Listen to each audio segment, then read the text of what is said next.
hablar, como dijo el profesor Irama, del bono demográfico. Pero para hablar del bono demográfico tenemos que entender de dónde viene.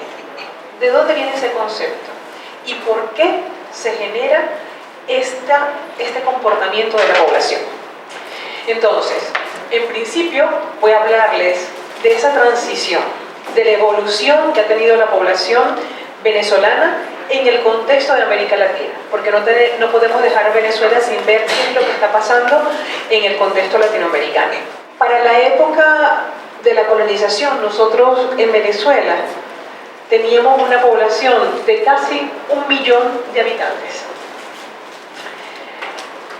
Para 1950, ¿saben cuántos habitantes había en Venezuela? En 1950 teníamos casi 5 millones o 5 millones y algo de habitantes, ¿sí? Y después, en el 2001, en el censo del 2001, recogimos que había casi 23 millones, ¿sí? ¿Qué pasó? ¿Cómo fue que hubo esa explosión de la población? ¿Alguien me puede decir por qué ustedes creen que hubo ese aumento tan grande de la población en ese tiempo? En 50 años crecimos 4.6 veces. Nosotros no podemos hablar de bono demográfico sin ver qué es lo que pasó, qué es lo que ha pasado en muchos países. Y que en Venezuela pasó también.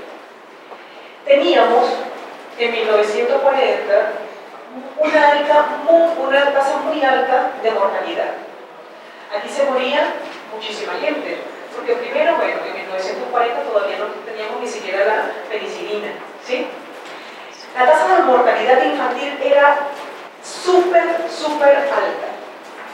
¿Cuántos niños se morían? ¿Saben? Alrededor de unos 200 niños por cada 1000 nacidos vivos.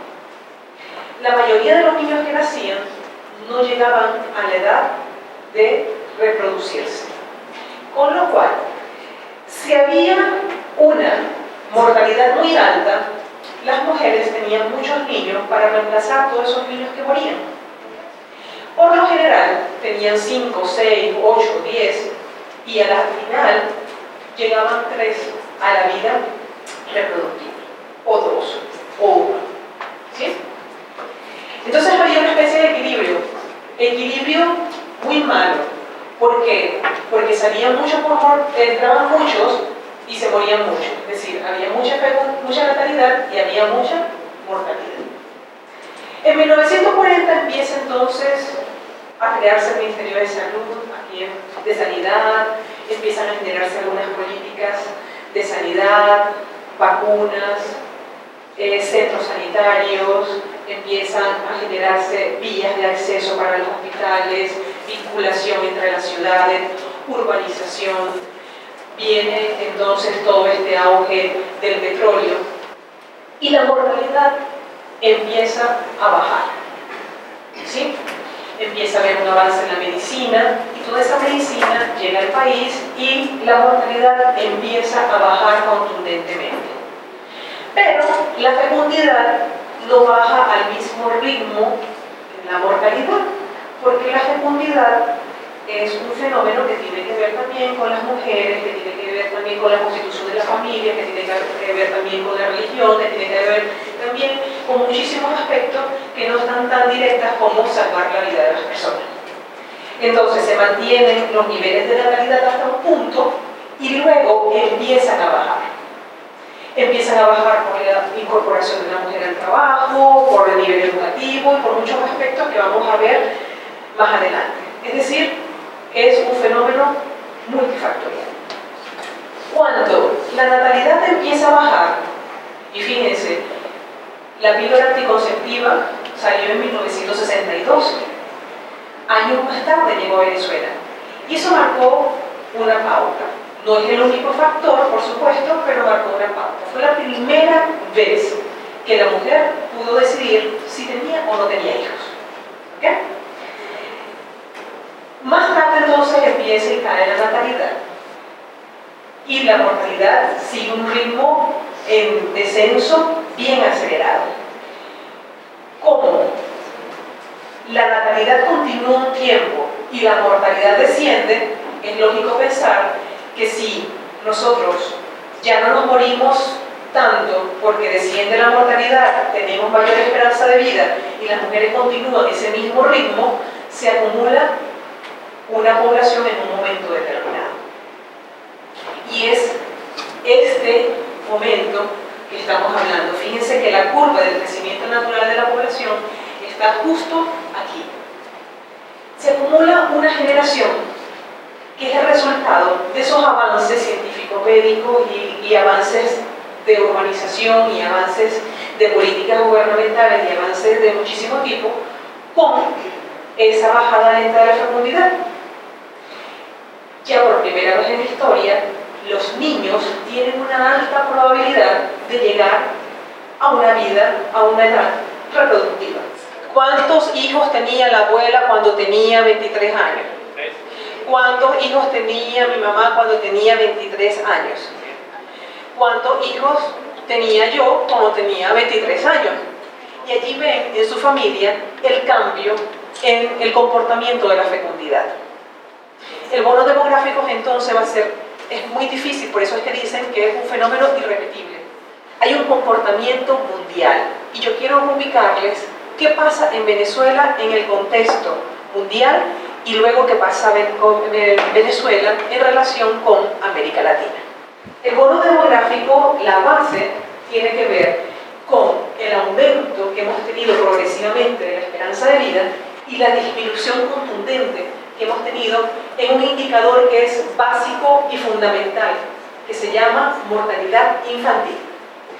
La mortalidad infantil te refleja el nivel de desarrollo de un país, te refleja el nivel de sanidad de un país, te refleja cómo está el sistema de salud de un país. Es un indicador tan importante que las metas del milenio lo han colocado. Los países, en la medida que va avanzando el tiempo, con toda la revolución industrial, con todo el proceso de urbanización, empiezan a mejorar su nivel de vida. Y el nivel de vida se traduce en este gráfico en una mayor esperanza de vida y una menor mortalidad infantil. Se mueren menos los niños y alcanzan una edad nunca vista. Por primera vez en la historia se encuentran las familias, sus mamás y sus abuelas. Esto que les estoy mostrando es el origen de lo que se llama el bono demográfico. ¿Por qué? Porque en la medida que estos niños dejan de morir, se hace un espacio para que ellos lleguen a una edad reproductiva, tengan niños y además la población se extiende. ¿Por qué? Porque esas personas que por lo general morían a los 40 años, pues viven más y se van acumulando. Y hay un crecimiento entonces de la población por acumulación de esas personas que ya no se mueren, sino que se quedan y siguen viviendo. Llegamos entonces al año 2000. Fíjense cómo se va el comportamiento de los países, tiene una sola tendencia. Tenemos entonces todos los países más atrasados, que son los de África subsahariana. Tenemos América, que tiene una sola tendencia, como el resto de los países, se concentra con unas grandes diferencias. La mortalidad infantil más alta, ¿quién la tiene en América? En América Latina, o América completa. Haití, que es este punto amarillo que ven aquí.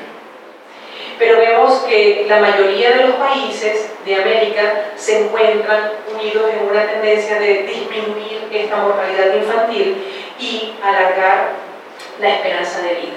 Luego tenemos justo en la delantera esos países que iban muy adelante, como por ejemplo, estamos hablando de todos los países de Europa y de Asia Central. Vemos entonces que han sido alcanzados en términos de esperanza de vida por muchos países de América Latina. Algunas causas de este descenso de la mortalidad, de la natalidad.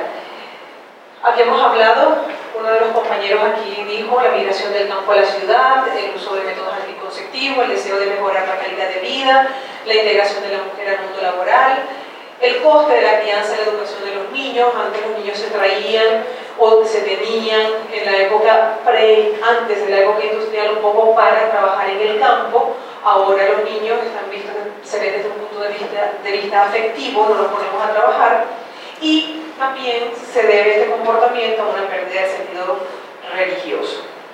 En este sentido, Venezuela se encuentra ahora con una natalidad baja.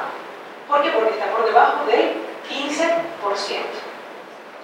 Pero no solamente eso, sino de que tenemos una fecundidad de, en promedio, 2.3 o 2.2 niños por mujer en la actualidad. Y la mayoría de las personas dicen, bueno, qué bien, estamos llegando a un nivel de reemplazo. El nivel de reemplazo es 2.1. ¿Qué quiere decir? Que cada pareja debería tener 2 niños para que se reemplacen. Y así la población continúa estable. En el país en general está muy cerca de ese nivel de reemplazo. Pero cuando vemos a lo interno, podemos observar algunos municipios que ya están por debajo del nivel de reemplazo. Y un ejemplo fueron todas las personas aquí, todas las chicas que levantaron la mano para decir que quieren tener 0 hijos. Muchas de ustedes, la mayoría, muy pocas levantaron para 1, mucho menos levantaron para 2, y la mayoría levantó la mano y dijo no quiero tener hijos.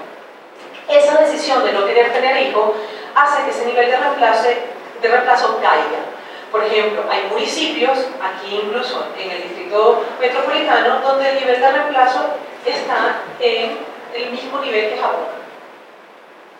1.5, 1.6.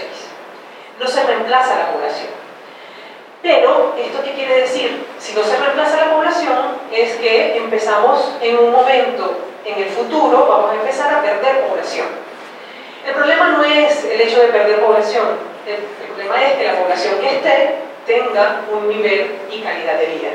El comportamiento de Venezuela con la mortalidad infantil, fíjense que es este azul, está muy por debajo del nivel general de América Latina y el más bajo es Cuba y el más alto es Haití. Pero vemos entonces que Venezuela ha tenido un comportamiento de disminución de la mortalidad infantil continuo. Ha disminuido continuamente hasta este año. Lo que no quiere decir que ha disminuido en el mismo ritmo. Es decir, hubo un momento que disminuyó muy acelerado y a partir de cierto momento empezó a ralentizarse. ¿Qué está pasando con la población? ¿Qué está pasando con la educación? ¿Qué está pasando con la violencia? ¿Qué está pasando con el embarazo adolescente? Esta población es la que es el motor de la economía de toda Venezuela. La razón de dependencia de Venezuela, el bono, comenzó a partir de mediados de 1960, donde la razón de dependencia decreciente, es decir, que cada día es menos, cada año es menos, ahorita la tenemos muy baja, porque 7 de cada 10 están en esa población económicamente activa. La razón de dependencia es muy baja. Hay 3 que dependen de 7. Pero con el tiempo, estas personas que antes que eran económicamente activas pasan a ser inactivas. Entonces, la razón de dependencia se incrementa. ¿Sí? Porque en Guatemala la razón de dependencia es alta por los niños, pero en otros países, por ejemplo como en Uruguay, la razón de dependencia es alta es por las personas mayores. Entonces, hasta el 2020 nosotros tenemos una razón de dependencia que no es alta porque tenemos una gran población económicamente activa. A partir del 2020 hasta el 2050 ya esa razón de dependencia empieza a aumentar. Porque todas las generaciones de ese crecimiento que les he hablado durante todo este tiempo, entonces va cumpliendo años y va adicionándose al otro grupo.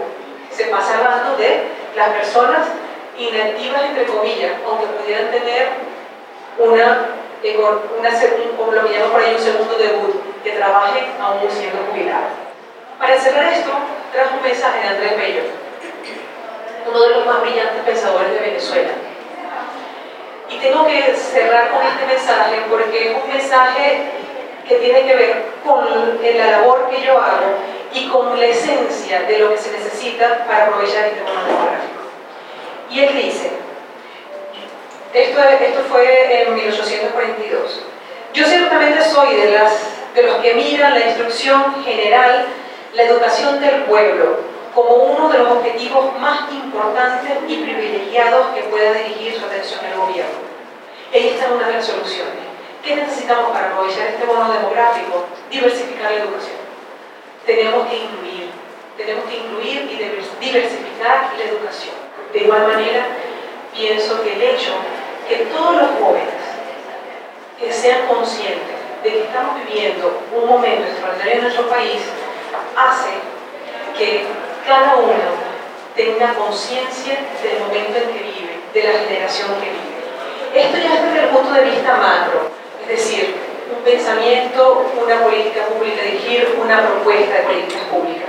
Ahora yo les digo, ustedes son conscientes que son parte del bono demográfico. Entonces, ustedes que están aquí y que están privilegiados hoy porque están en la Universidad Central de Venezuela, hagamos cada día un país mejor. Muchas gracias.